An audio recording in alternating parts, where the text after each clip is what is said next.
Mom.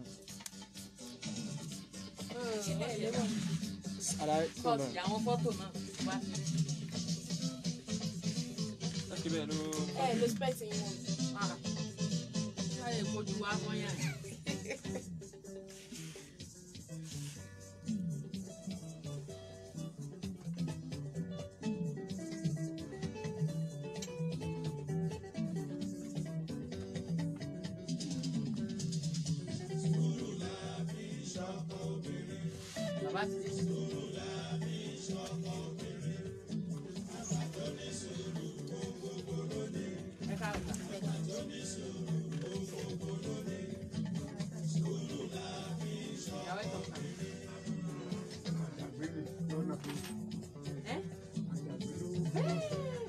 Daddy wants one day all the time. I want you to see my. Okay, yeah, well.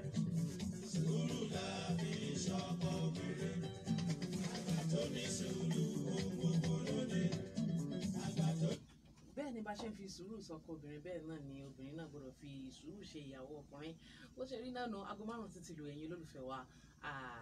ohun tí ó kàn báyìí náà ni ètò gbẹbíró gbèrò èmi náà gbèrò ìwọ náà gbé ń bẹ òun jẹ́ kájọ gbé gẹ́gẹ́ bí mo ṣe sọ pé ẹ jẹ́ kájọ máa gbé ó sì dùn mọ́ wa àwọn feedback tá à ń rí àwọn èèyàn láwọn ti ṣetán o láti bẹ̀rẹ̀ sí ni mọ́ gbé ẹbí ọ̀hún ró báyìí àwọn èèyàn sì ti ń gbé ó sì ti ń lapa dáadáa ń láyọ̀ láti kéde fún yín wípé látìgbà tá a ti bẹ̀rẹ̀ ètò gbẹbíró episode 5 ní tòní inú wa dùn púpọ̀ nítorí pé àti láwọn family kọ̀ọ̀kan tọ́lọ́ ní ká mọ̀ pẹ̀tù sí àwọ̀ tó ń bẹ láàrin wọn tọ́lọ́ sì ní kí inú wọn mọ̀ dùn àárí fáwọn sáwọn psychologist àwọn counselors wa àtàwọn tí wọ́n ti ní ìrírí nínú tá à ń pè ní ìgbéyàwó tọ́lọ́ sì ní kí problem wọn solve inú wa sì ń dùn pé àwọn counselors wa tí wọ́n gbà wá lágbàtà wọ́n ní no problem ẹ̀rì fún àwọn sí wa wọ́n sì ń bá wa dá sí ọ̀rọ̀ ìdílé wọn inú mi dùn ìdínú tí mo fi òkè ókè kọ́kọ́ àná ń ṣe léyàn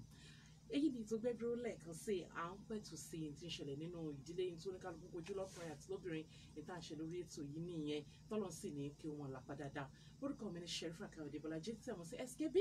Babatunde Azeez Ọlọ́yẹ 1 ẹni ọ̀dà Ọlọ́yẹ àwọ̀ tí rírí o Ọlọ́yẹ ni producer program yìí tá a tún pè ní olóòtú ètò gbẹbíró àti gbogbo àwọn ikọ̀ gbẹbíró tí wọ́n wà ní kulùmọ́ bíi Elizabeth Dàpọ̀ àti Fẹlá àti àwọn bẹ́ẹ̀ tó jẹ́ pé wọ́n sì wà ní behind the scene tí wọ́n ṣiṣẹ́ takuntakun ok àwọn àlejò wa ti wà níkàlẹ̀ nírọ̀lẹ́ yìí amúkọ́ tó pé máa dárúkọ àwọn àlejò wa láti gbé wọn wọlé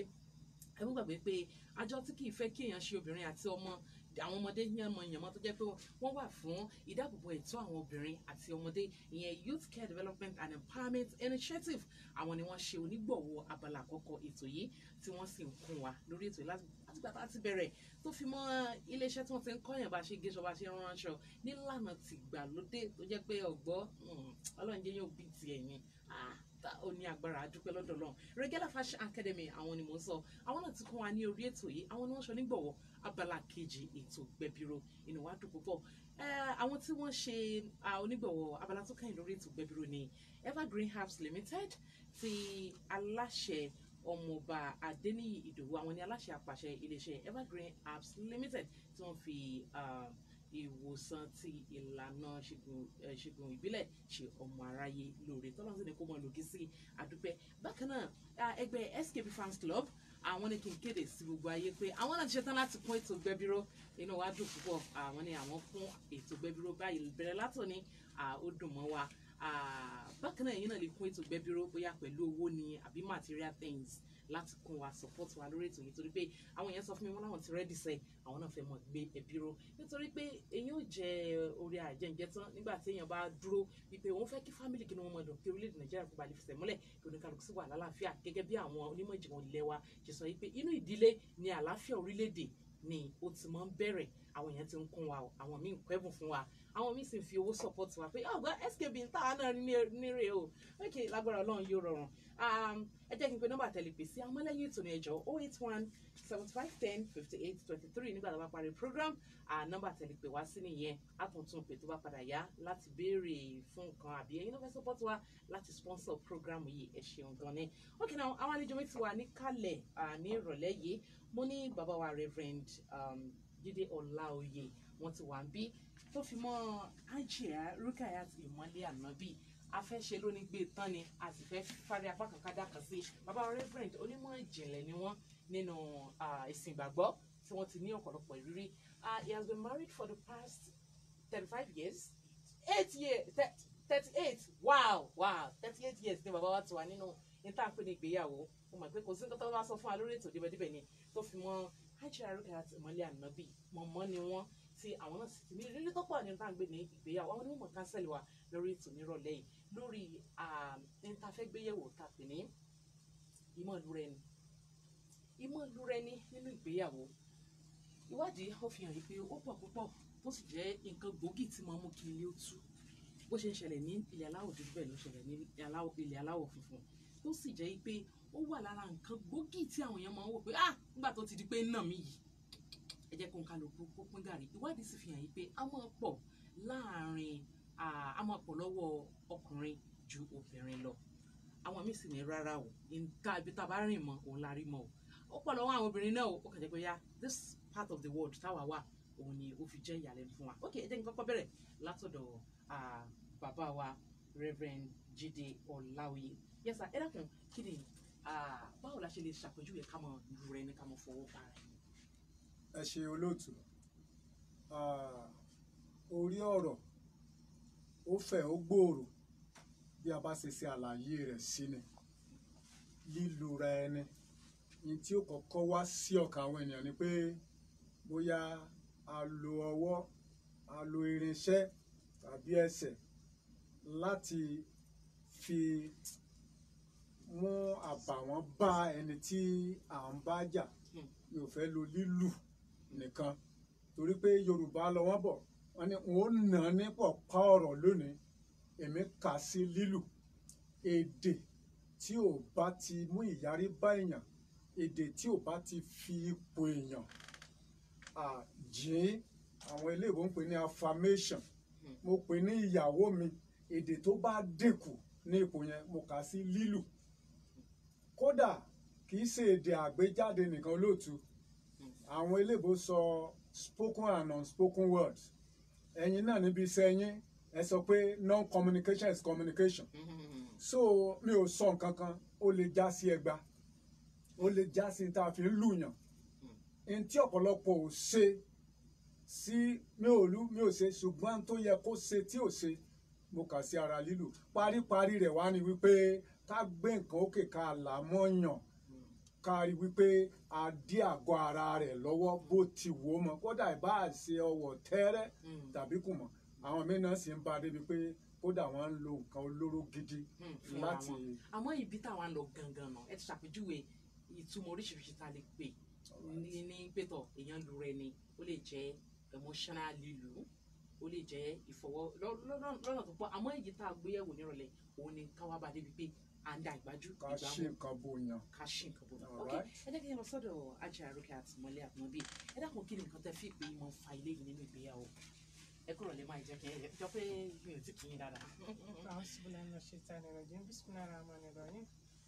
Assalatu wassalamu ala sayyidina Muhammad wa ala alihi wa sahbihi wa sallam tasliman amin. Mo kí gbogbo wa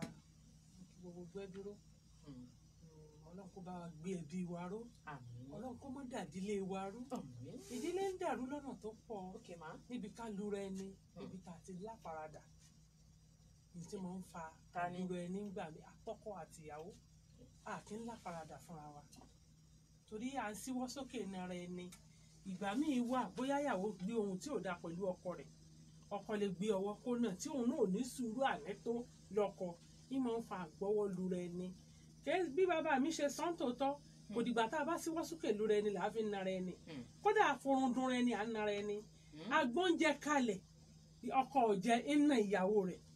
láti bẹ̀ lọ kìí ṣe gbogbo àgbára ẹni lójú gbára ẹni nímú làá fi ń dura ẹni ṣùgbọ́n òun ló burú jù nù ayé torí tó bá ti di pé ọkọ àti ìyàwó bá ń lura wọn ìfẹ́ ò ní tó nǹkan láàrin wọn mọ́ ìfẹ́ máa ń dínkù ni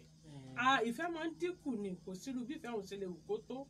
yóò máa mẹ̀rìn lẹ́mìí ọkọ yóò sì máa mẹ̀rìn lẹ́mìí ìyàwó. Ok sir ẹ ṣeun gan ni màá fojú pé Reverend wa ẹ gbọ́ lẹ́yìn ìgbà tí wọ́n ti bá wa dáhùn ìbéèrè yìí ẹ dákun torí Ọlọ́run ṣé àwa obìnrin ni àmọ́ sábà jẹ́ ìyá ká mọ̀ fúnra nígbàdú ìgbà mo máa fún ẹ lẹ́sẹ̀ máa fún ẹ lọ́ba court àwọn irú nǹkan báwọn àbí ká sọ pé obìnrin náà ti bá wọn ṣe oníkùkù rí dáadáa ọ̀pá court tẹ́ lò ní. Thank you ẹ ṣe olóòtú máa gbé látòrí ibi tí àwọn mọ̀mọ́ wa ti sọ̀rọ̀ wọ́n ní àìní sùúrù tó kí là ń pè ní sùúrù àwọn èbó ń sọ̀rọ̀ elastic temperament ibi tí wọ́n ní tó bá sún kan ògiri wọ́n ní téèyàn bá lé ewúrẹ́ tó bá kan ògiri yóò pàjúdà síyàn ògiri ìgànná oníkálùkù ibi tí dé tí kì í lè mú orí pípé ṣe nǹkan mọ́ ó yàtọ̀ síra wọn tí ọkùnrin lọ́pọ̀ ìgbà ó dàbí pé ìgànná súnmọ́ wọn gan wọ́n tètè máa ń sún kàn án tó jẹ́ pé ní wọ́n ta padà torí ẹ̀ ń béèrè pé ṣé àwọn obìnrin ní fara kojú ni àbí ọkùnrin tí a bá gbé ìpìlẹ̀ wá láti ìṣẹ̀báyé títí dé tí àwa gbọ́njú mọ̀ obìnrin ò dánwò rí sí ọkùnrin kó lu ọkọ rẹ̀ ibi tó ti ń ṣẹlẹ̀ mo sọ pé tá a bá gbé láti ìpìlẹ̀ wá nígbà ẹni tẹ́ ń pè ní gbẹ́dúró ó jinlẹ̀ ju gbogbo bá ti ń kú lọ nígbà tí ẹbí jẹ́ ẹbí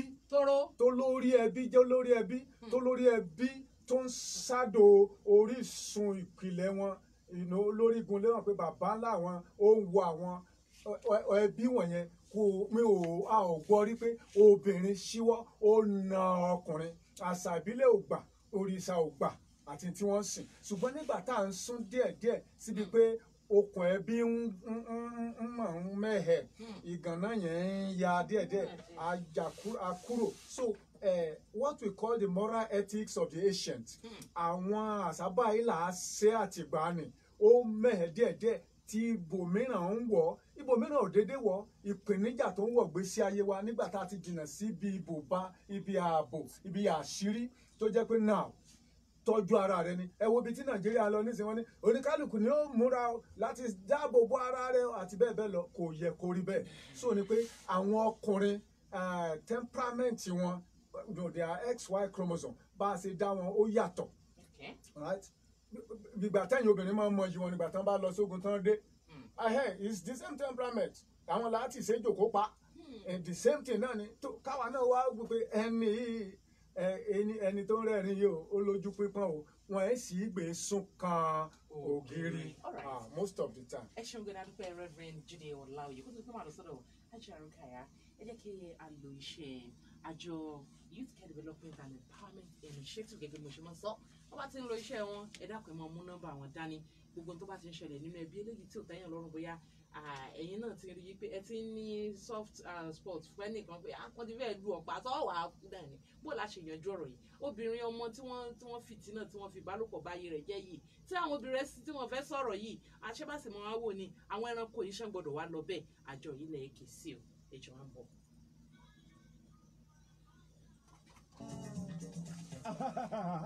ohun là á má fàfà ìdígi láti bá káwùjọ wa tó wà lè tòrò dùn mọ̀rìn yùngbàyùngbà ìdílé ní láti dúró rè kámojúṣe mẹ̀tọ́ ẹnì kọ̀ọ̀kan nínú ẹbí àtàwọn ọ̀nà láti dáàbò bo àwọn ògbówẹ́rẹ́ torí báwọn lọ láwọn àtọ̀ lórílẹ̀‐èdè lẹ́yìn tó mú kájọ tó rí sí ìdàgbàsókè ọ̀dọ́ àti ètò ìrónilágbára Youth Care Development and Empowerment Initiative ó máa fọn rere títa kó mi máa fi pápá àwọn ọmọdé àtobìnrin lò pọ̀ kásọmọ báṣubàṣu àbí fọmọ sòwò ẹrú káfílẹ̀ ẹ̀kọ́ lílọ du ọmọ àti títari wọn sánú iṣẹ́ gbélépawó tó fi mọ́ gbogbo ìwà ìsọmọdé àtobìnrin báṣubàṣu bí òṣètọ́ láwùjọ bí à ń fààyè gbà wọ́n láti máa wo àwòrán àti fídíò níhò àbí ká máa fọwọ́ kan àwọn ibi tí ò yẹ lára wọn ẹ̀yin bàbá bọ̀dá ẹ má jà á máa wùwẹ̀ yẹn yọ̀rọ̀ tí ń súnlé ẹ̀dìyẹ ojúṣe gbogbo ìdílé ní ìtọ́jú obìnrin àtàwọn ògo wẹ́rẹ́ wa torí kí ìdílé pèsè ọmọdé ní òmù káwùjọ wa náà ó dúró re àwùjọ àtìdílé wa ò ní bàjẹ́ àwọn ìwà ìbàjẹ́ inú ẹ̀ lẹ́jà ṣàfọ̀mọ́ nípa mímọ́ fọ àwọn ìwà ìtọ́sọ́mọdé àtobìnrin sọwọ́ sájọ Youth Care Development and Empowerment Initiative látọjú òpó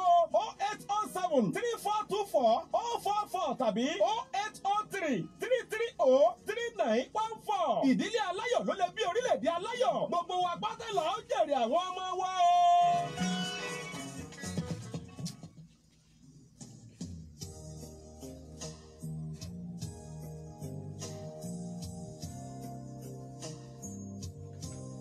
How do we get to read messages on Facebook?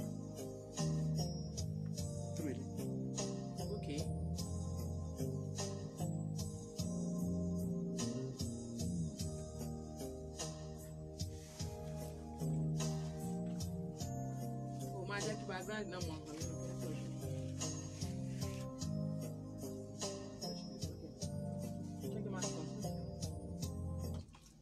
káàbọ̀ padà sí orí ètò yìí tó gbẹ́bíró náà rèé ní Royal FM 95.1 ní Ìlọrin. àwọn àlejò wa wọ́n fi ń gbèrò ẹ̀yin náà gbèrò ẹ kún wa ní orí ètò yìí nípa ìgbé tó ètò yóò gbọdọ̀ kú adúpẹ́ àwọn àjọ tí wọ́n ti kún wa wọ́n ti pọ̀ àmọ́ kò ti tó ẹ̀yin náà wà kún wa ní orí ètò yìí adúpẹ́ Sherifat Àríbágbé orúkọ mi nígbà tí àlejò wa ń jẹ́ Reverend Jídé Ọláoyè àwọn ni olùtọ́sọ́nà fún wa ní orí ètò nírọ̀lẹ́ yìí àti Ajarankat Ìmọ́lẹ̀ Ànábì ẹ kú kalẹ̀ lẹ́ẹ̀kan sí ma ẹ dákun gẹ́gẹ́ bí obìnrin kí ni àwọn ipa psychologically tí ká mọ̀ rora ẹni gẹ́gẹ́ bí bàbá wa ṣe yàn nílẹ̀ yìí pé obìnrin ni mo fara kò jù láwùjọ wa kí ni àwọn ipa eléyìí tí ò dùn tí ò lè dùn mọ́yàn tí ò dáa tí ò lè ní lára obìnrin ẹ wọ́n ti sọ̀rọ̀ ikú o nítorí èyí òun náà ẹgbẹ́ kan ló tún wà. Ọlọ́run kó ṣàánú wa ó bá wa gbé ẹbí wa ró ó sì tún ní ayé ṣe ẹ dákun gbogbo tá à ń sọ yìí bàbá wa sọ̀rọ̀ kan pé láyé ìgbà òun tí ẹbí ń gbéró dáadáa yàtọ̀ sísìn bá a ṣe bẹ̀rù Ọlọ́run kọ́ la bẹ̀rù rẹ̀ nísìn ṣé bẹ̀rù Ọlọ́run wà mọ́ ni àwọn tí ó jẹ́ ọkọ láyà ọkọ àti ìyàwó nù ilé bóyá bí wọ́n ṣe jí láàárọ̀ kò sí ìtó béèrè lọ́dọ̀ Ọlọ́run tó ṣàdúrà sọ́lọ́run ọ̀rọ̀ kékeré ò ní tì ṣẹlẹ̀ á bí ọkọ nínú bóyá ìyàwó ń kẹ́gbẹ́ kan ta lọ́dọ̀ àwọn ọ̀rẹ́ rẹ̀ ọkọ tó ń san 50 naira tẹ́lẹ̀ tó ń manage orọ́rẹ́ rẹ̀ tó ń gba 100 naira ó fẹ́ ṣàfarawé ó ṣe gba kádàrá lédè èyí tọkọ rẹ̀ fún ẹ ṣùgbọ́n obìnrin ó lè má ní sùúrù ọkọ sì ní tẹ́ḿpà tí ń bẹ lára rẹ̀ tẹ́lẹ̀ yóò sọ lu ìyàwó ẹ̀ yóò mọ̀ ná nínú ẹ̀dẹ̀ ni ó máa ń wọ̀kì sára obìnrin ni orobìnrin tán náà rí tó sì ba oyún tó wà lára rẹ̀ jẹ́ tí ilé ọmọ fi bàjẹ́ tí ó sì lè bímọ ọmọ náà ayé kì í ṣe pé wọ́n wí fún mi tí mo rí rí tí ó sì yẹ kó máa rí bẹ́ẹ̀ pé ká máa nara wa bá a bá bọ́kùnrin wí ẹ jẹ́ ká bóbìnrin wí a gbọ́dọ̀ mọ̀ lágbàmọ́ra fúnra wa we have to be tolerant and be patient a ní ìdẹ̀ nínú ayé inú òní máa ń fa nínà láàrin ara wa torí ibi tí ìfẹ́ bá wà kò ní sí nínà o ibi tí ìfaradà bá sì wà àti sùúrù kò ní sínú pàǹdàra wa torí tí ìbínú bá dé ó yẹ kọkùnrin lè jáde fún obìnrin kódà bó ṣe 10 minutes kó lọ sinmi níta kó tó padà wọlé kó tó dé inú ìyàwó gan ó ti rọ̀ ṣùgbọ́n nísìnyí àní sùúrù fúnra wa mọ́ à ń kọjú lura wa àwọn obìnrin náà ò ní rọ̀ wá èsì tó wúwo lobìnrin á máa sọ fọ́pọ̀ ẹ̀ tí ò lè yẹ kó rí bẹ́ẹ̀. ok ṣé tí ìyàwó bá lẹ́nu ó ṣe ó wá tí ó wá yóò wá lè ó wá tó kéèyàn ojú rẹ ní àbí. kó tó ṣùgbọ́n kò sí bẹ̀rù Ọlọ́run láyé mọ́. ṣé bẹ̀rù Ọlọ́run ló wá fà. ó máa ń fa gbà míì torí ẹni tí Ọlọ́run bá wà nínú ayé rẹ̀ dáadáa tó lọ́lọ́run dáadáa yóò mọ̀ pé tóun bá sàrífín sọ́kàn kò dà. àmọ́ kò sẹ́ni tó lọ́lọ́run tí ì bínú. ẹyin kò sẹ́ni tí ó kì í bínú ṣùgbọ́n ẹni tó bá lọ́lọ́run ìbínú yẹn tó máa ń dínkù díẹ̀díẹ̀ yàtọ̀ sẹ́ni tí ò pọ̀ lọ́run rárá tẹ́sù jòkó tì Ọlọ́run má Jésù ò jòkó tì wá ní tí ń fa ìdílé dídàrú èṣù wà ń bẹ̀ náà ni tí ò bá ṣèṣù ń bẹ ìjà onímọ̀ ṣẹlẹ̀ ṣùgbọ́n tí yẹn bá kún fún bẹ́ẹ̀ lọ́run dáadáa pé irúgbìn ìjà àti ìbínú Olúwa bá mi fà á tú má jẹ́ kó ṣẹlẹ̀ ní ìdílé mi kò ní ṣẹlẹ̀ ṣé bá ṣe ń pọ̀ lọ́run bí bàbá wa ti sọ là ń pè wọ́n nísìnyí ṣé wà tá à ń wù nígbà yẹn là ń wù mọ́ nísìnyí màmá mi. ok ẹ fẹ́ sọ fún àǹsì pé láyé ìgbà yẹn wọn ìlura wọn. àkéṣe pé wọn ìlura wọn kò wá rí báyìí tẹ bá mọ dìrẹ́tì ilé ọkọ tó tí ọkọ àti ìyàwó lọ́sẹ̀ mẹ́ta máa ń bò mí tí wọ́n bá ṣègbéyàwó tán bẹ́ẹ̀ ni mo rí ìyàwó kan ọ̀sẹ̀ méjì ni wọ́n bẹ̀ tán Romis náà ti ṣe reception mo wà ń bẹ̀. ibẹ̀ mo wà ń bẹ̀ bọ̀ adúpẹ́ lọ́dọ̀ Ọlọ́run pé kò lọ́sẹ̀ méjì náà. tí wọ́n fi ń lura wa dúpẹ́ báwọn. adúpẹ́ náà ni tí ọ̀já sẹ́mi tí ìyàwó fi òun náà bẹ́ẹ̀ sẹ̀rẹ̀ sọ̀rọ̀. ọlọ́mọdé kára ó dà ẹ jẹ́ kí a mọ̀ bàbọ̀ bàbá wa ẹ dákun ọ̀rọ̀ ni wọ́n sọ kalẹ̀ yìí ẹ̀yin náà sọ lé. bí mo bá rántí ìbéèrè tí ó pilẹ̀ tí wọ́n ń sọ ni pé ipa wo ló máa ń kó nínú ìròrí obìnrin àti ìwà rẹ̀. psychologically yes sir bó ti pẹ́ dáhùn ẹ̀jọ́ ẹ jẹ́ kí n kéde iléeṣẹ́ Regala Fashion Academy àwọn ni wọ́n so nígbàwọ́ abala tẹ̀ ń gbọ́ lọ́wọ́lọ́wọ́ báyìí Regala Fashion Academy tí wọ́n ti ń géṣọ wọ́n ṣe ń kọ́yàn níbi tó ti ń déyàn ṣe mọ́ ń géṣọ bó ṣe mọ́ wọ́n ṣọ nílànà ti ìgbàlódé téèyàn náà sì dúpẹ́ àwọn ni wọ́n so nígbàwọ́ abala tẹ̀ ń gbọ́ lọ́wọ́lọ́wọ́ ní ẹ̀bá Wonderland Cooperative ní Daniel Lu ní Gàkànbí ibẹ̀ ni wọ́n wà nígbà tí ẹ pè wọ́n sí nígbà tó bá padà yá máa pè síta yẹsà ayélujára fẹ̀yìntì ó mẹ́. ẹ ṣeun àkóbá tó máa ń ṣe sí ìwà àti ìrònú àwọn obìnrin ńlẹ̀ ń béèrè Yes, sir. ẹni tó kọ́kọ́ lùyàn náà ó ti wọ wèrè Eh, bẹ́ẹ̀ ni ẹni tó bá ní sùúrù tó na obìnrin eh. ó ti sọ obìnrin yẹn di ọmọ ọ̀dọ̀ nínú ìrònú àti ìṣe ẹ̀ òun gan di area man nínú ìṣe ẹ̀ so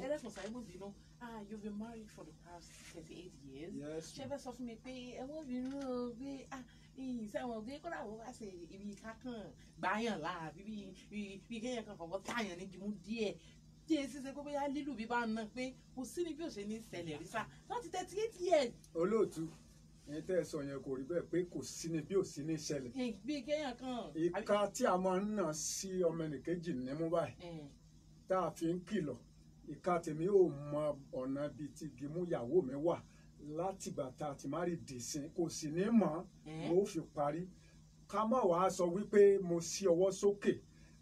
if I'm a king tí mo bá jẹ́ ọba mo ní ayaba onídìí ayaba ẹni obìnrin abá nà can never be queen kò lè jẹ́ ayaba mọ́ èmi náà ò lè jẹ́ ọba mọ́ and ìpinnu mi nínú ìgbéyàwó mi ni wípé màá jọba yẹn dé òpin ni so queen mi wà dáadáa mi ò fi ọ̀rọ̀ ẹnu nà á rí mi ò sọ pé take your time rí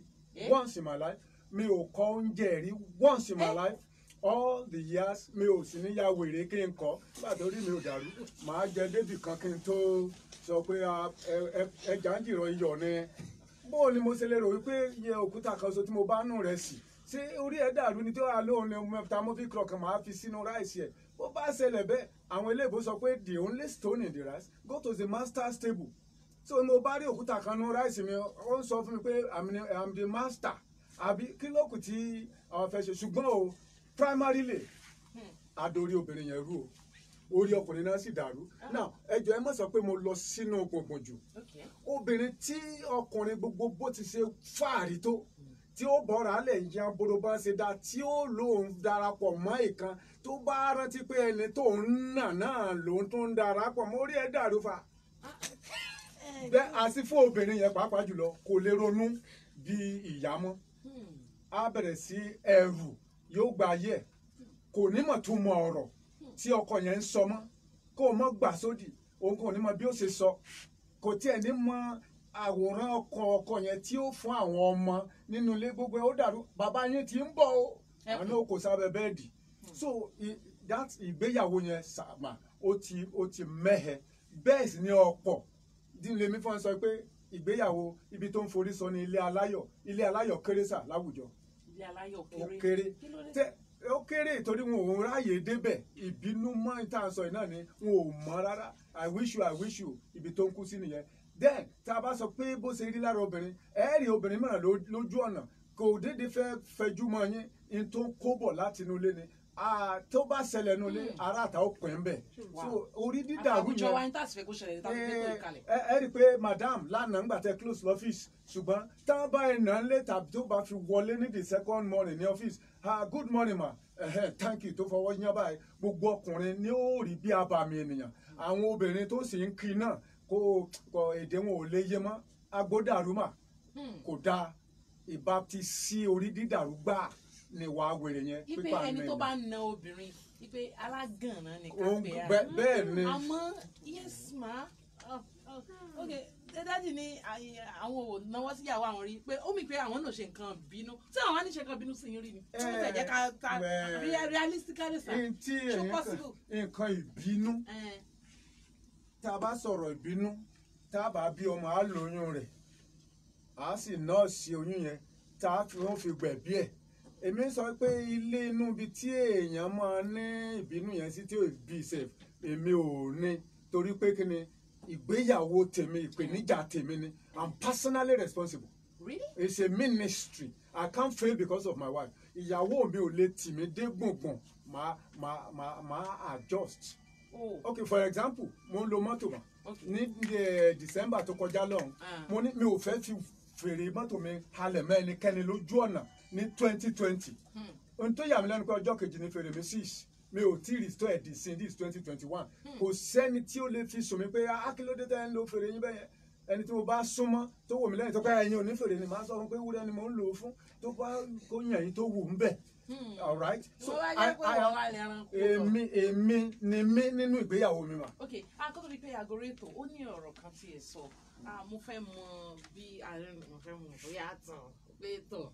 torí ṣàwọn pé nígbà míì èyàn ó sọ̀rọ̀ míì èyàn lè sọ àtọ̀ bóyá bí situation àti condition bí tèmi máa ti sọ bó bá ṣe rí ẹ sọ̀rọ̀ kan ẹ sọ pé ẹ bá Ọlọ́run dá májẹ̀mú ipe ọjọ́ tẹ bá ṣíwọ́ na ìyàwó yín kíkiní kan ṣẹlẹ̀. ní ọjọ́ tí mo bá ṣíwọ́ mi ò nǹkan tó ṣẹlẹ̀ ni pé mi ò ní ya wèrè láyé mi ń yà kú kí n tó ya wèrè ẹni tó bá sì nà ìyàwó ò ya wèrè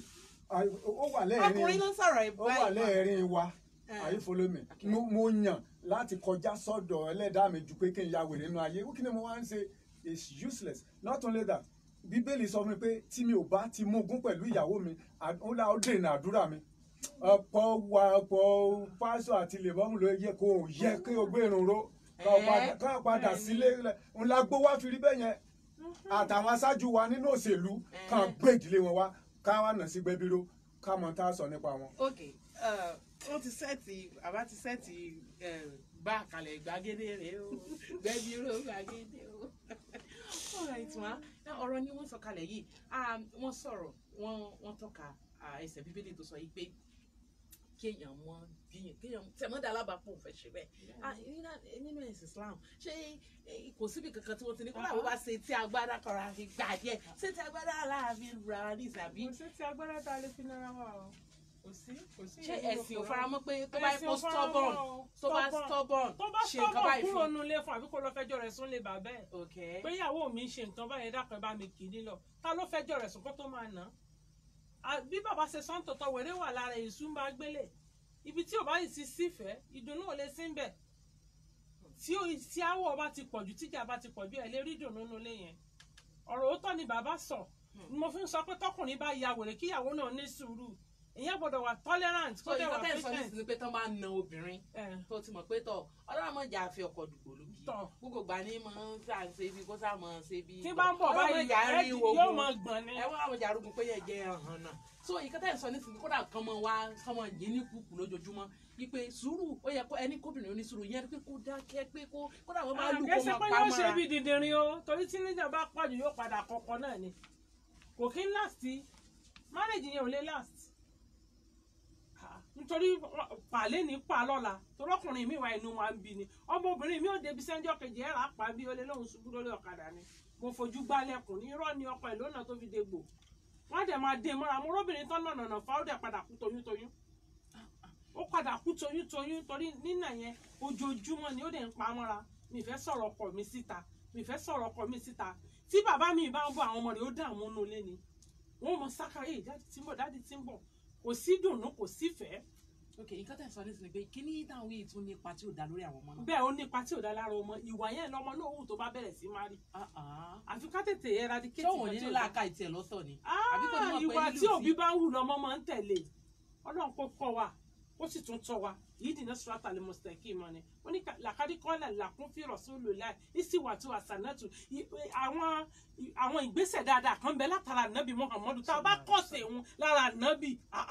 ṣé ànábì àti Aisha ṣé wọn ò lédè àìyedè kankan ni tálejò ó sì mọ bọ̀ tí ànábì ó sì pa mọ́ra yóò sì tún tọ́jú ìdílé onílé kò sì ní báyàwó tiẹ̀ jà àwọn òṣè kọ́sẹ̀ náà bí bàbá ṣe sọ àti lèmọ́mù àtàfà àti pásítọ̀ Ọlọ́run àròjọ́ lọ́dọ̀ Ọlọ́run.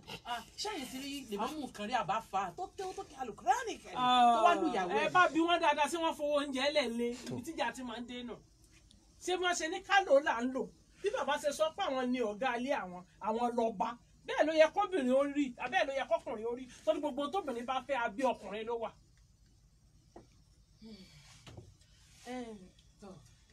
yes sir baba reverend Jídé Ọláoyè kí lè rò pa wàá ṣe àgbà kó yóò fi kú lẹ. ẹ ṣeun màá bẹ̀rẹ̀ lọ́dọ̀ àtàdọ̀ àwọn màmá wa wọ́n ní pàálẹ̀ nípa lọ́la ibi tí ọ̀rọ̀ ìgbéyàwó wà lónìí ni pé kò ní ẹlẹ́rìí mọ́ kò sí onígbọ̀wọ́ wọn ò sínú ìdílé wọn ò sínú ẹbí òòró wọn ò sí ń bẹ̀ àwọn onígbọ̀wọ́ ìdílé wọn ò apá wọn ò ka ọ̀pọ̀ ìlọ́kọ lọ́yà lónìí kódà wọn ó kàn wá fi tó yín létí bí òbí ni wọn ò ní fi ọwọ́ yín sí láyé àtijọ́ bí ìgbàgbọ́ ò dá rẹ̀ Ifá ò dá bọ́pẹ̀lẹ̀ ò dá ìkan ò dá wọn ó ṣèwádìí gbangba in the process àwọn tó fẹ́ra wọn ó mọ̀ pé àwọn ò dá ìrìn yìí rí o àrìn wẹ̀yìn ni o kò sí ẹnìkan tí wọ́n rí wò lẹ́yìn mọ́ nísìn orí Facebook gan lẹ́lòmíì ti mú alábàárìn rẹ̀ so kò sẹ́ni tí wọ́n tiẹ̀ lé lọ bá àfi tó bá kọjá sí ìgboro ló fi dàbí àmúmọ́ra náà lórí àwọn ọmọdé mà ọpọlọ ọmọdé ó ní ìdí atmosphere tí ó fi dàgbà a ò lè fẹ́ràn wọn jù àǹtí a bá ṣe fún ìyá ọmọ la ṣe fún ọmọ whatever you do to a mother you do wọ́n kàn ń wò yín wọn ò tí ní ọ̀pá àṣẹ ni wọ́n ń bọ̀ wá sọ̀rọ̀ ẹnìkan dìde mọ́ bàbá òní láyé yín ẹ má dẹrù ìyá mi síta mọ́ ó tó gẹ́ yes I'm quoting situation ẹ má dẹrù ìyá mi síta ó tó gẹ́ kílẹ̀ fi ń lọ ó sì wọlé bẹ́ẹ̀ ṣùgbọ́n tọ́mọ bá ti dé level yẹn ìmọ̀ ọpọlọ rẹ̀ dàgbà ó ti mẹ́hẹ̀ they are broken ilé tán bá ti ń jà is a broken home ọmọ tí ó ti bẹ̀ jáde is broken tán bá délé ìwé 2+2 is 3 kò ní ìtumọ̀ mọ́ so gbà tó bá fi dàgbà tán wọ́n ti mẹ́hẹ̀ nínú ìran wọn àwọn ni ó mọ pọnmi fún bíríkìlà torí pé ààyè ò sí láti mú wọn dàgbà bí ó ti tọ́ àti bí ó ti yẹ gbogbo aláwọ̀ apín bẹ̀ o òmìnira yóò àgbé pali jáde pé ẹ̀ẹ́tọ́ ọmọ ti yín òun sì mọ wá ìbọn ọjọ́ kan so náà ni ó lẹ́ẹ̀bù ẹ̀ ó lọ náà nìyẹn kò sí that evil of privacy family privacy agudo inú ilé tán ti ń polówó ogun yẹn tán bá dé ojú ọ̀nà tán á jọ mọ́ pé bẹ́ẹ̀ bá mọ iye àwọn tó ti lálàsẹ́ mi lójú ọ̀nà lónìí láì ní òye kẹ̀kẹ́ náà pẹ́ẹ́pù tàbí kí ni pa ó lọ sí ni ẹ́ kéde kan ni ẹ́ máa rárá ṣe wẹ́rẹ́ mi òun mọ̀ lọ òun ní pàjàpọ̀ pẹ̀lú wèrè are you follow me ibì kan náà ti jáde àyẹ kì í ṣẹ̀bi wọn they didn't choose their parents wọn ò yan àwọn òbí wọn ṣùgbọ́n àwọn òbí wọn ni ó sọ wọn dọ ọmọogun tàbí áńgẹ́lì gbogbo aláòpẹ́ ń bẹ̀ wọ́n ń bọ̀ tọ́ọ̀gì ibì kan náà ti jáde so orí ọmọdé dàrú they are broken wọn ò lè ronú bó ti tọ́ àti bó ti yẹ mọ́ káwọn ọlọ́pàá múra kí sójà ọmọ ṣàfihàn kí civil defence náà mọ̀ pé àwọn gbaṣẹ́ bí ọ̀rọ̀ ti wà ńlẹ̀ nìyẹn bí a ṣe ń dáná rẹ̀ ó burú gan ni so ohun tí a lè ṣe ara tá a lè ṣe náà lẹ̀ ń ṣe yìí awareness ìpolongo then ẹ jẹ́ àwọn tó jó nígbọ̀wọ́ ìdílé ṣọ́ọ̀ṣì mọ́ṣáláṣí ẹ má lọ gbà fáwọn ọmọ ọmọ nílé kéwú ayọ̀ àgbà pé tí wọ́n bá fìyẹn mọ́ tí wọ́n bá bọ̀ láti délé ẹ máa retí wọn àwọn náà ń bọ̀ ọláfáà tó ń kọ́ wa then ní church ká mọ̀ wípé àwọn ọmọ wọn wà innocent wọ́n ní ìdí ìrànlọ́wọ́ ká mọ̀ pé nǹkan kan ti fail tí a láti mú ṣẹ alright 3 ìjọba mọ̀ gbọ́dọ̀ mọ̀ pé àwọn gbaṣẹ́ kì í ṣe ká máa múra pàápàá àwọn èèyàn sọlọ́pàá ṣùgbọ́n bí ìtùbínú bí ó sì wà ní ìgboro káwọn náà fìdílé wọn kàn fi ṣe àpẹẹrẹ let them chest out. Alright, ẹ ṣeun gẹ́gẹ́ sá bàbá wa Reverend Jídé Ọláoyè fún àbùtòmù látẹ̀kàn ẹ jẹ́ kí a lọ sí àgbàlá rẹ̀ gẹ́gẹ́ fàṣọ àkèrè ní ọ̀bọ̀.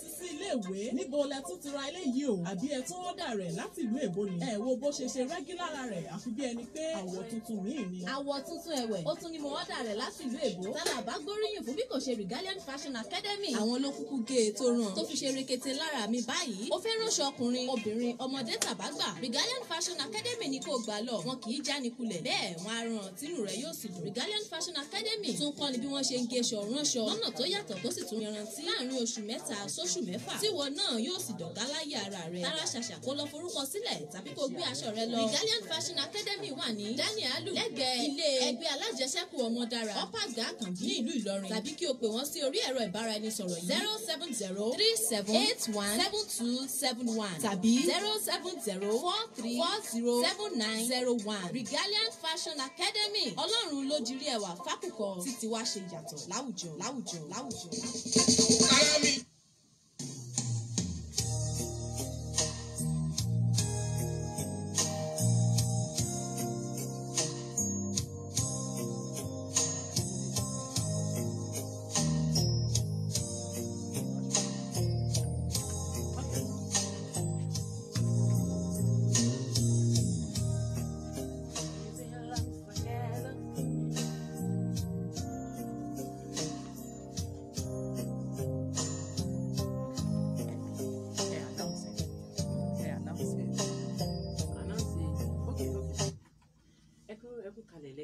ètò Gbẹ̀bíró náà lè ń gbọ́ ní Royal FM 95.1 Ìlọrin. Inú wa dùn pé a ti ń gbé ẹbí ró. Ọlọ́run ló mọ àwọn fámìlì tí program tá à ń ṣe yìí ti ń touch lọ́wọ́lọ́wọ́.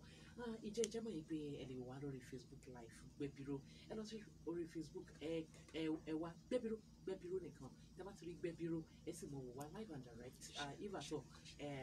àwa náà ṣe rẹ̀ yín náà sì tún mọ̀ ṣe. Àwọn yẹn tẹ̀ fi ń ṣe rẹ̀ káàkiri nítorí àwọn yẹn ní oh my goodness. Sùkúù lélẹ́yìí sùkúù orí rédíò gangan ni ètò Gbẹ̀bíró inú wa sì dùn. Ní báyìí abala tó kàn lórí ètò yìí Evergreen Herbs Limited àwọn náà ṣe onígbọ̀wọ́ rẹ̀ tí ó sì jẹ́ pé lẹ́yìn ìgbà tí a bá parí ètò aláṣẹ àti olùdásílẹ̀ iléeṣẹ́ Evergreen Herbs Limited ọba tí ìdòwú wọn ní nǹkan tí wọ́n bá wa sọ jẹ́ kí wọ́n kọ́ lọ ṣe wọn náà ó ti di pé a padà wá bá mọ̀mọ́ wa tó bá ti bá wa sọ méní méjì ní orí ètò ẹ̀yin náà mọ̀ wá pé wà wọlé sórí 08108 501 371 ẹ sì fi àtẹ̀jẹ́ sọ́wọ́ sọ́wọ́ sórí lórí 090 35 59 58 57 àti nọ́mbà tẹ́tàn pé àwa náà sí nígbà tá a bá parí ètò àmọ́ à ń bọ̀ náà skb lórúkọ mi Àbábátúndé Azeez Ọlọ́yẹwàn àwọn olóòtú ètò yìí.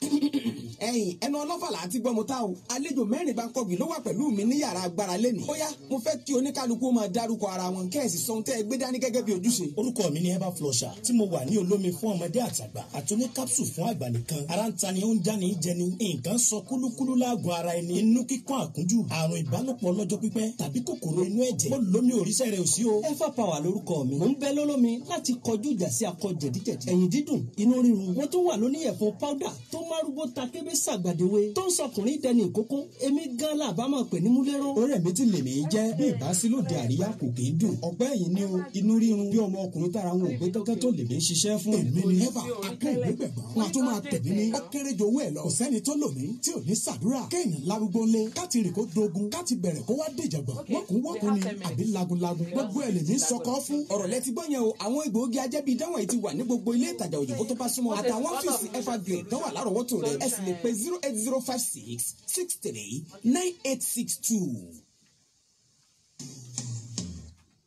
ẹ káàbọ̀ padà ní bí a ṣe ń ṣe ètò yìí lọ́wọ́ ẹni wà lórí Facebook live Gbẹ̀bíró Facebook page àti lórí YouTube Gbẹ̀bíró ó wà lórí YouTube lọ́wọ́lọ́wọ́ ẹ lọ wò ó àgbègbè ètò yìí bá ṣe ń ṣe kẹ́rẹ́ rí make sure pé ẹ ń share rẹ̀ ẹ̀yin náà sì mọ̀ gbalada tọrọ náà ló mọ ìdílé tí àtúnṣe ti ń ṣẹlẹ̀ lọ́lọ́ lórí ìdílé wọn. Ajé Àríkẹ́ àti Ìmọ́lẹ̀ Ànábì kí ni solúsàn tọkọ àtìyàwó kí ni nǹkan tá a ṣe tí wàhálà pé tí gbogbo àríyànjiyàn ní kíní kan kò tó ní ọbú mi ní ọṣẹ zìnà ní tí òfin ní já sí lílù. ok tọkọ wa bá ń fọbẹ ǹjẹ wa ń sùn ní ká mọ wò ó torí wọn lè padà dùn wá bá la sọ̀rọ̀. àwọn tó bí wa àwọn náà rí ṣe bí wọn faradà ni ìtẹ ìbéèrè lọ́wọ́ mi ò ní mo fẹ́ sọ tẹ́lẹ̀ torí ṣé àmọ́ pé ti Christian yàtọ̀ sí Muslim àìmọye tóbìnrin faradà nínú Muslim tó yẹ pé àti jẹ àti mú gbóbìnrin mi ló ń gbọ́ torí tí ò bá mójú táwọn ọmọ yẹn àwọn ọmọ yóò dín táwọn bàbá yìí ń dákọ kò ní lẹ́kọ̀ọ́ kò ní ní nǹkan kan lọ́jọ́ ọ̀la ṣùgbọ́n tóbìnrin bá láfaradà dáadáa òun tó lọ yín padà bọ̀ wá bọ́ sùúrù ni o àtàfaradà lílù àti bíbú àti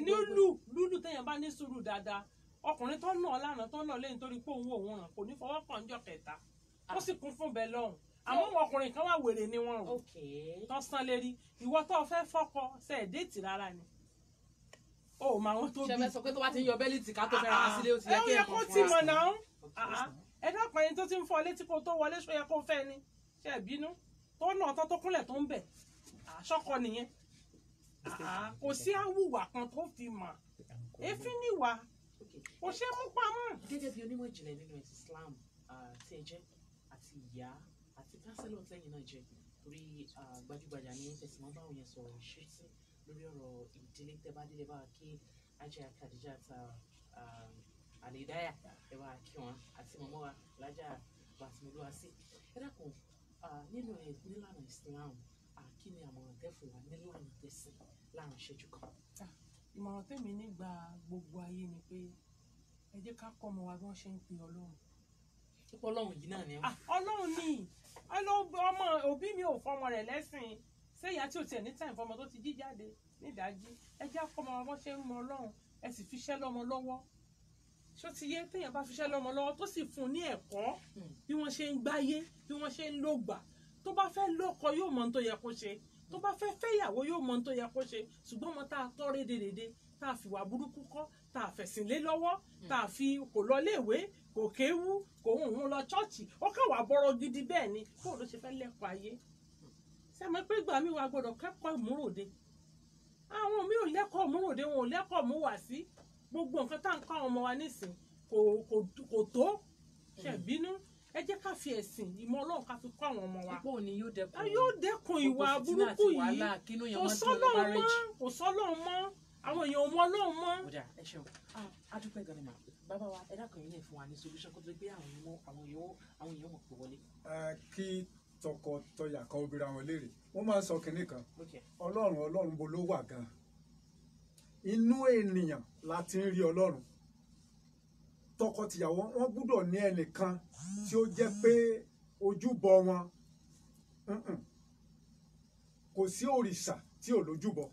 ọkọ yẹn tí ò bá ní àárín tí a fi ọ̀rọ̀ ẹ lọ with confidence láì dí ní ìdíbàjẹ́ ewu wà ìdílé kọ̀ọ̀kan gbúdọ̀ ní inú ta ni ẹ̀rù Ọlọ́run tí wọ́n ní tó ti jẹyọ if not mọ́sálásí ṣọ́ọ̀ṣì kò sí kankan àwùsùbílà ọkùnrin yẹn ni Sátánì kí lè wá fẹ́ ṣe sí. so ni pé a gbúdọ̀ ní ẹ̀rù Ọlọ́run nínú àwọn kan gbúdọ̀ wà tó láti jẹ́ pé checkmate ni Gafar kí mo gbọ́ pọ̀ ń ṣe bára ìdásán tí ó sì ní náà ìwọ bẹ what James what are you doing. kódà láwọn family house kan sà ní àwọn family house kan àwọn gbọ́ pé torí pọ̀ ní ìyàwó ní tọ́jọ́ bá lílé tó sì ní ọmọ bó bá fi lè nà ìyàwó rẹ̀ wọ́n dà dọ̀bálẹ̀ kódà kójú òní fún wọn lóúnjẹ family house wọ́n sì tó blára sí i. so kí a mọ̀ lé ẹnì kẹta tó ṣe pàtàkì jù nínú ìgbéyàwó wa kúrò Ọlọ́run ni ìdílé kọ̀ọ̀kan gbúdọ̀ ní pẹpẹ àjọ jókòólẹ̀ bẹ́ẹ̀ tí ẹ̀ dárun kí tẹ dá kìíní sẹ ẹ jọ jókòó lẹ ẹ gbàgbé báìbù ẹ gbàgbé kùrá ẹ sọ̀rọ̀ tó yé wọn sí wọn kẹ wá fi kùrá àti báìbù kẹ fi ti family altar is very necessary gbàmílẹ̀ gan mo máa ń fetí sí àdúrà tí ìyàwó mi bá gbà ní family altar màá sì fi mọ ibi tí mo ti ṣe díẹ̀ bí mo bá fẹ́ sọ̀rọ̀ ọlọ́gbà ẹ̀mí Ọlọ́run sọ pé ṣé wọ́n ní bá sọ̀rọ̀ ṣe bí ń gbàdúrà àti ẹni àwọn obìnrin sì dáa fún yín wọ́n ṣòfò fóun dáadáa níwájú Ọlọ́run tẹ́jọ́ ìjọ iná máa gbọ́ so family altar is very very necessary thank you. 08108501371 lẹ́sẹ̀ wá sí hello ẹ kúrò lẹ́. ẹ bá wa dá sí lórúkọ yẹn mọ́jọ pẹ́ o. alright. àti àwọn àti ẹgbẹ́ wa wọ́n fún wa tó gbẹ̀rún látàárọ̀ àmọ́ tí tó ti dá sọ níbẹ̀ ni pé ẹ̀rí prógámù bẹ́ẹ̀ sí ọjà púpọ̀ ọ̀pọ̀lọpọ̀ yẹn tó ń kẹ́kọ̀ọ́ níbẹ̀ ọjà amúgbẹ̀rù rẹ̀ wọ́ olókèlè ń wọ ẹ̀wù kalẹ̀ báwa tá à ń tẹ̀lé ní àwọn prógámù bẹ́ẹ̀ tó ní láti ẹsọ̀rọ̀ nípa tútúra ẹni ọ̀rọ̀ yìí tó tútúra ẹni nínú ìjọ́ọ̀bù náà tí máa ń tí òun náà níbẹ̀ ìṣẹ́lẹ̀ bí. bákan náà sì tó wá ní lẹ́nu àròbí ọjọ́ náà àbáyọ ní wípé báwọn ọ̀dọ́ wa bá fẹ́ níyàwó compatibility ó ṣe pàtàkì púpọ̀ jù wọ́n máa ti ní pé àwọn bára àwọn mú ìjọ́lẹ̀ níbẹ̀ jẹ́ kí ó sì ní plan bí ẹni níbẹ̀ àlẹ́ tó ṣe tó parí ọ̀rọ̀ tuntun ní òun ní sẹ́ni níbi tó bá fẹ́ fẹ́yàwó ó wù ẹ̀sìn tó bá jẹ́ mùsùlùmí tó wù ẹ̀sìn lára rẹ̀ tó bá jẹ́ ní kókè náà ní kọ́nà wù ẹ̀sìn lára ọkọ̀ tó fẹ́ fẹ́ síbẹ̀ wọn láwọn tó bá ti wà èmi ti dáhùn ìṣòdókù àwọn àgbẹ̀ láwọn yẹ̀ ẹ̀sẹ̀ kí àdúpẹ́ yóò dà fún yín àtẹ̀jíṣẹ́ yìí láti UK ló ti wá wọ́n ní èyíkéyìí obìnrin àbí ọkùnrin tí ó bá na ẹnì kejì rẹ̀ àdéhùn díẹ̀ tí èèyàn bá tètè múra sí ó lè fa internally or externally destroyers wọ́n ní mọ̀mọ́ àwọn kí Ọlọ́run foríjì wọn sọ fáwọn ní ọdún mọ́kànlélọ́gbọ̀n sẹ́yìn wípé téèyàn bá ti fi lè fẹ́ òkè téèyàn bá ti lè ní ọkùnrin tí ń náyàn díẹ̀díẹ̀ yọ bẹ́lítì mà fọ́ ẹ létí nígbà tí wọ́n jọ ń bẹ lọ́nà téèyàn ti mọ̀ yìí pé alágbàákó èèyàn ni yóò jẹ́ and then ó tún lè pé kéèyàn tètè end the relationship bẹ́ẹ̀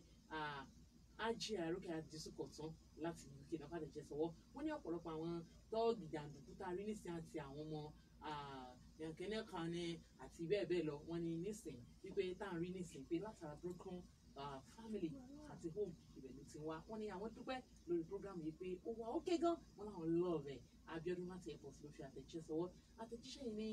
wọ́n ní àwọn kí àwọn àlejò wa púpọ̀ wọ́n ní wọ́n ṣeun yóò sì dá fún wọn wọ́n ní relationship is beyond our experience God will help us shall Hamzat by name láti Àgbàjì àwọn ni wọ́n fi àtẹ̀jíṣẹ́ sọ́wọ́ àwọn àtẹ̀jíṣẹ́ ó sì wà lórí Facebook wa táwọn èèyàn fi sọ́wọ́ lóríṣiríṣi Gilgal Dèjì Ọlọ́runfẹ́mi wọ́n ní àwọn dúpẹ́ lórí program yìí wọ́n ní inú àwọn dúpẹ́ pé yóò dáa fún wa àwọn ní àwọn alẹ́ ajíṣafẹ́ Abubakar Túndé àti àwọn míì bẹ́ẹ̀ tí wọ́n pọ̀ lídà àgbàrẹ̀ rẹ̀ àbí àtẹ̀jíṣẹ́ sí náà àwọn èèyàn ń wò live and direct. Hello, ẹ kúrò lẹ́. wàhálà ṣàn tún láì bàràkà tó ẹ kúrò lẹ́ o. ẹ ṣeun. ẹ bá wa dá sí pápá pàṣà. mo kí àwọn àlejò wa púpọ̀ especially ìyá àfáàtúwà tí wọ́n wà lórí program àti púpọ̀ àti àwọn pásọ̀ wa. Bẹ́ẹ̀ni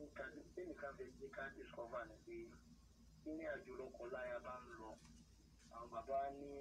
ẹnu àti ahọ́n ń jà. Ó yẹ kí èèyàn sọ́ọ́dì pé kí ní ń pa ìdí àìyedè láàrin ẹ̀yà. Bí a bá ti lè mọ̀ solution wà láti lè gbé lórí láti lè ṣe àǹfààní àti àárín rẹ̀. Àmọ́ ọ̀pọ̀lọpọ̀ ìfẹ́ gbọ́ mistake tá a bá ti lè tàbí káfí lè ṣọ́ọ̀fù rẹ̀. Àárín yẹn ẹja máa sọ́ọ́dì especially ẹ̀yin obìnrin ẹ má bínú o. Ìyá wa sọ ọ̀rọ̀ kan lẹ́ẹ̀kan wà lẹ́bùrì kan dára tí wọ́n yí sí òdodo ọ̀rọ̀ lọ́jáde lẹ́nu àyè. Wọ́n ní èdè tí wọ́n jáde lẹ́nu àwọn èdè tí wọ́n ń wúwo ni. Nítorí òun wọn máa ń wọ́n náà dàbí òkè láyàwó ọkùnrin ni. Ẹ̀dá kọjá máa rí ìṣẹ́ láàrin ara ọlọ́run àlàkà yìí. Àmín, àdúpẹ́ gan ni.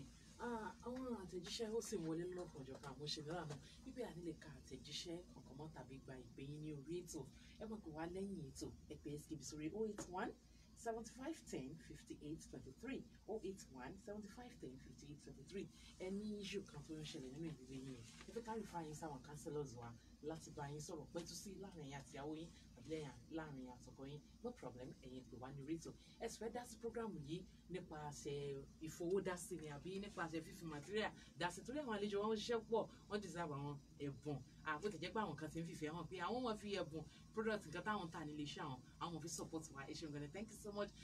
ẹgbẹ́ SKB fans club àwọn náà wọ́n ní láti òní àwọn náà darapọ̀ mọ́ ètò Gbẹ̀bíró ìpè program yìí ní téèyàn gbọ́dọ̀ kún ni nítorí èyí ò gba oore láyé èyí ò sì tún gbà téèyàn bá dọ̀rùn ẹ ṣeun gan-an adúpẹ́ bàbá wa Reverend Jídé Ọláoyè adúpẹ́ gan-an fà ọlọ́run àjẹkẹ́ bá wa jìnnà ìdílé yóò ní wò ó sì mọ̀ ọ́rọ́ bákan náà á jẹ àrókè àtìmọ́lé ànábì adúpẹ́ gan-an mà ọlọ́run jẹ́ kẹfà ọ̀jẹ̀ ọlọ́run sì àlékún ìkímọ̀ yín àdùpẹ́ Sherifa Káyọ̀dé bá lórúkọ mi Babatunde Azeez Ọlọ́yẹwàn àwọn ni olóòtú ètò yìí àtúgbò àwọn crew Gbẹ̀bíró Elizabeth Dàpọ̀ àti Àfẹlá àtàwọn míín bẹ́ẹ̀ tó fi mọ́ ọ̀gá wa Ìdòwú Adékúnlé tí wọ́n kọ́ wa ní rétò yìí àtàwọn aláṣẹ iléeṣẹ́ rẹ̀ lọ́fẹ̀ẹ́ máa tún àìkú tí wọ́n ní lọ́rin ó tún di ní ọjọ́ mẹ́jọ náà á tún gbé nǹkan míì wá àtàwọn psychologist wa àwọn counselor wa àwọn experienced married people tí à ń gbé wá sí orí ètò ẹ̀yin náà kún wa ní orí ètò yóò mọ̀ dùn sí ni kò ní kan ẹ jẹ́ kí n fà yín lé ọmọọba Adéníyì Ìdòwú lọ́wọ́ tí wọ́n jẹ́ aláṣẹ àpàṣẹ iléeṣẹ́ Evergreen Apps Limited wọ́n ní kankan tí wọ́n fẹ́ bá yín sọ kẹ́bi yín kó bá lè mọ ọ̀rọ̀ náà ni o nítorí pé Ọlọ́run gbélé wọn lọ́wọ́ gẹ́gẹ́ bí iléeṣẹ́ tó ń fi ìmọ̀ ṣègùn ìbílẹ̀ ṣe ọmọ aráyé lóore wọ́n ní kẹ́ gbà á lọ́nà bí náà. gbogbo àwa olólùfẹ́ ètò Gbẹ̀bíró láti iléeṣẹ́ Evergreen Apps Limited láti mú ìmọ̀ràn ìlera wá fún yín iléeṣẹ́ ewúrẹ́ bíntì lónìí a máa dára wa lẹ́kọ̀ọ́ lórí báwo ni inú ilé wa ṣe lè dùn tó ṣe lè ní arìnrìn báwo ni kò ṣe ní síjà láàrin ọkọ àti aya lára àwọn àkọ́kọ́ tó máa ń fa wàhálà nínú ilé òun ni kí ọkọ àti ìyàwó tó ti ṣègbéyàwó lẹ́yìn ọdún kan ọdún méjì tí kò tíì sí oyún láàrin àwọn méjèèjì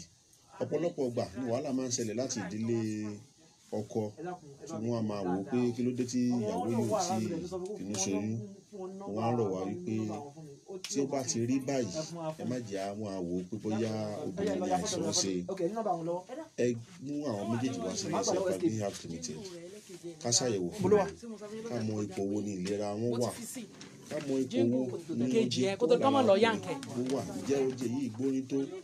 ǹjẹ́ ọkùnrin yẹn gan ìjọ lè fọwọ́ yẹn lóyún bákan náà ọ̀pọ̀lọpọ̀ obìnrin míì ní àwọn kòkòrò àìfojúrí àwọn àrùn ìbálòpọ̀ ọlọ́jọ́ pípẹ́ tó jẹ́ pé ó ti àfẹ́ẹ̀tì nǹkan èélà wọn lóṣooṣù tó jẹ́ pé inú obìnrin míì á máa gbóná obìnrin míì á ní nǹkan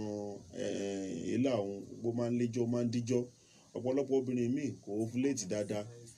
obìnrin míì ò yẹ́yin mo ní gbogbo irú àwọn nǹkan yìí tó bá ti ṣẹlẹ̀ ẹ̀tọ́ ni pé ká bá wọn mójútó ni kì í ṣe pé ká torí eléyìí ká fi dá wàhálà sílẹ̀ ọ̀pọ̀lọpọ̀ ọkùnrin míì wà nípa àìlèṣe déédé nínú ilé, ó tún máa ń fa ìjàngbọ̀n, ó máa ń fa ìṣòro. Mo máa ń rọ àwọn obìnrin wa náà wípé tá a bá ti rírú nǹkan báyìí, egbògi tá a máa ń polówó Eva Power, a lè wá bá ọkọ wa, a lè wá bá ra egbògi yìí, kì í ṣe pé ká máa bá jà, kì í ṣe wípé Yorùbá wọn ní nǹkan tá a bá fẹ́ kó bàjẹ́ ìyẹn máa mójútó ni, kì í ṣe pé ká jẹ́ kí eléyìí kó dá wàhálà alẹ̀ nínú ilé. Àìsàn ó jẹ́ nǹkan tí ó máa ń fa wàhálà nínú ilé. Tí àìsàn bá ń ṣe ọkọ ni tàbí tí àìsàn bá ń ṣe ìyàwó, ó máa ń fa ẹran ìkórìíra láàrin ọkọ àtaya. Tá a bá ti wá rírú nǹkan báyìí, ẹ jẹ́ ká jọ pa ọwọ́ pọ̀, ká jọ ṣe àmójútó rẹ̀ ló dáa. Kò yẹ ṣe wípé ká máa ṣe nǹkan táwọn olóyìnbó ń pè ní discrimination. Ẹ jọ̀ọ́ mo bẹ̀ wá ni, wọ́n ní kọ́kùnrin réjò kóbìnrin pa kíjọ sáà ti máa lọ ní nọ́mbà 17 Princess Street ní center àgbòrò níléeṣẹ́ Oremi ti wà. A wà ní agbègbè Gariki, ìyẹn ní Sango. Tẹ́ bá ti bọ́ọ̀lẹ̀ ní Texaco bus stop, ẹ sọ fọ́lọ́kadà pé Oremi ti house lẹ́ ń lọ, tàbí 107 University Road ní ìkọjá Tanke roundabout, níbẹ̀ lẹ́tì rí iléeṣẹ́ Oremi ti. Lọ́wọ́lọ́wọ́ báyìí àǹfààní kan ń bẹ níléeṣẹ́ wa tíbi táwọn èèyàn ti ń gba egbògi ajẹ́gùn lọ́fẹ̀ẹ́, nǹkan tó máa ń jẹ́ kí oògùn lè tè máa ṣiṣẹ́ lára èèyàn dáadáa. Ọ̀fẹ́ làwọn èèyàn ń gbà ní iléeṣẹ́ wa mẹ́tẹ̀ẹ̀ta tí mo kà sílẹ̀ yìí, tàbí kẹ́ ẹ pe ẹ̀rọ ìbánisọ̀rọ̀ 0805 66 39 862 0805 66 39 862. Títí ọjọ́ mẹ́jọ tí ẹ tún máa gbọ́ mi, ẹ ṣé bẹ́ẹ̀ ṣe ń tẹ́tí sí wa.